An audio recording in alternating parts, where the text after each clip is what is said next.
This is a very special episode and Pam doesn't know about it. But it's her birthday this week. I am sabotaging the episode. Oh no. Are you kidding me? I am not kidding you. Uh-oh. I have some questions I've prepared for you. Oh boy. I first want to wish you a very happy birthday because you're going to be 65. And I just think you're a great person. And I'm so glad that you're in my life and that you're a part of this podcast.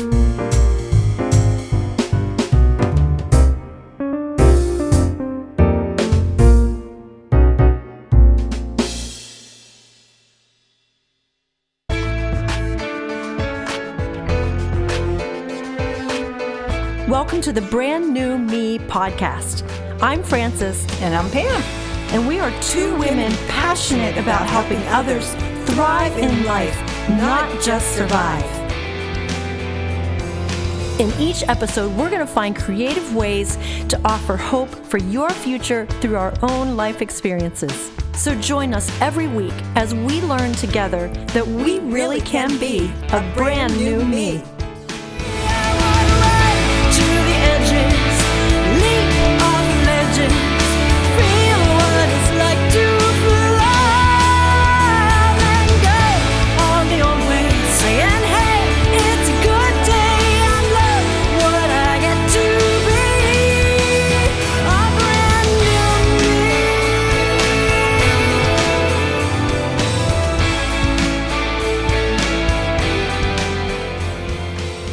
I haven't given you any heads up. I want you to answer these questions, just whatever the first thing comes to your mind. All right? Okay. Because, let's see, it's March 6th. You'll be 65. You're already misty-eyed. I know. Don't get emotional yet. I'm scared. All right. I'm just scared, that's all. What is the nicest thing anyone has ever done for you?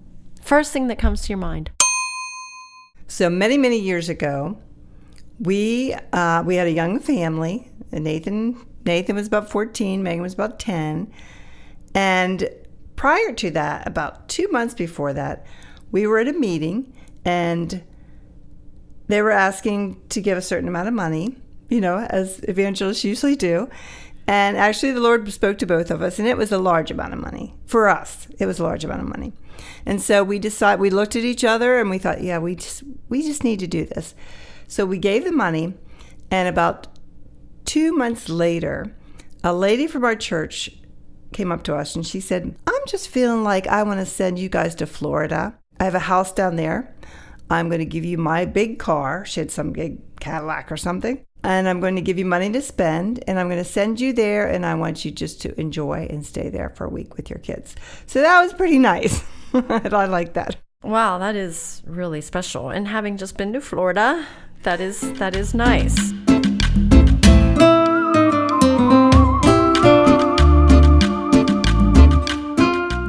Okay, here's another question.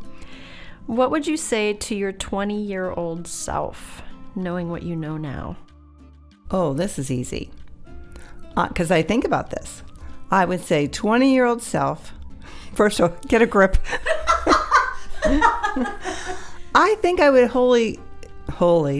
I think I would change the trajectory of my life, possibly. And maybe it wouldn't be God, though. So I'm just saying if it was myself, I would veer off in a different direction career-wise. Well, now you're sabotaging me because that was going to be another one of my questions. Now that you know what you know about yourself and life, we'll just jump to that. What career would you have chosen? I probably would have wanted to go to design school, interior design school, and learn how to be an interior designer because I just love that. And my other thing would be a party planner because that's the other thing I like. And back then, you're in a pastorate and you're thinking, man, what are some of the things I could do maybe on the side? But you just don't have the money to do them. It's just not in the cards, I should say, to step out and do something like that. So if I had to do it over again, not that I wouldn't serve God, I absolutely would. But those are the two things that I would have loved to be involved in. I can totally see you doing that. So that was your 20-year-old self.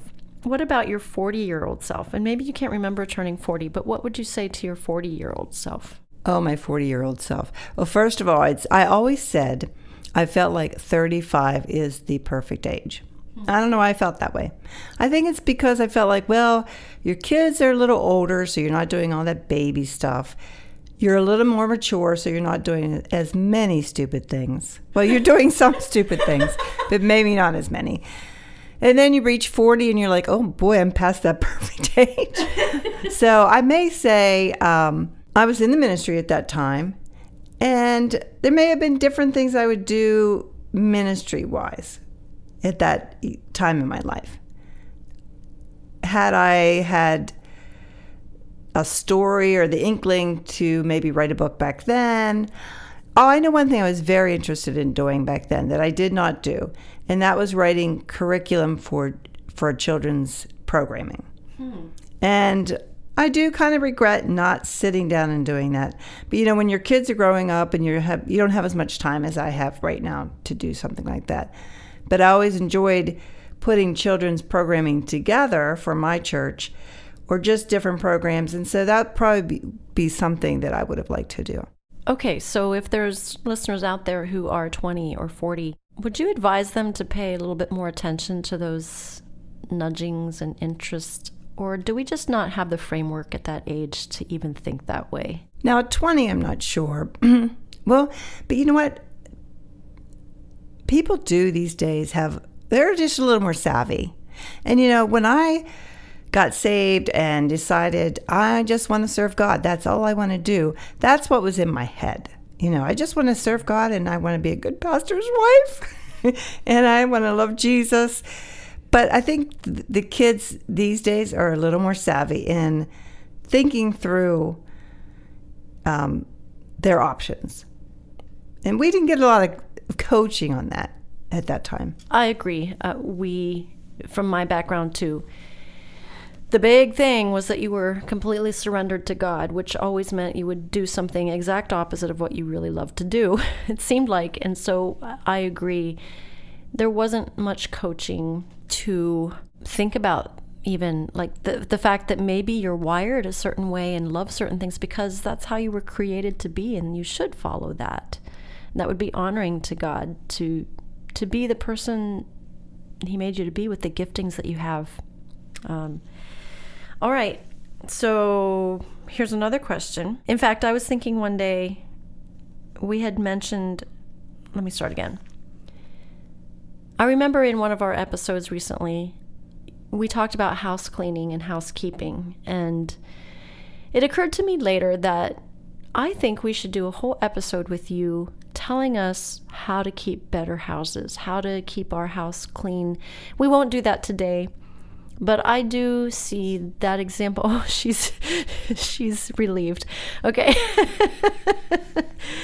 But you do have a great example. You set a great example for us. And so I am going to ask you this. What is a secret that you could share with us to keeping your house so immaculate? Well, first I'm going to say my house is not always immaculate. But I think the secret for me is I do not feel relaxed in an unkept house. I can't, it stresses me out. So it could be just a personality thing. But I'd say my secret is saying to myself, okay, it's just time. And I do this now. Like if the kitchen's messy, I can't stand it. And maybe I'll go watch the news first, but I can't really relax until I get in there and just get the kitchen cleaned up, because it would drive me absolutely crazy. So like I said, it could be a personality thing, but I think you can learn to do that. I remember, and I'll tell you a story, when Rick and I were very young and we were at our first church, and we lived in this trailer, and it was a brand new trailer, but it was, it was a trailer, but I kept it immaculate.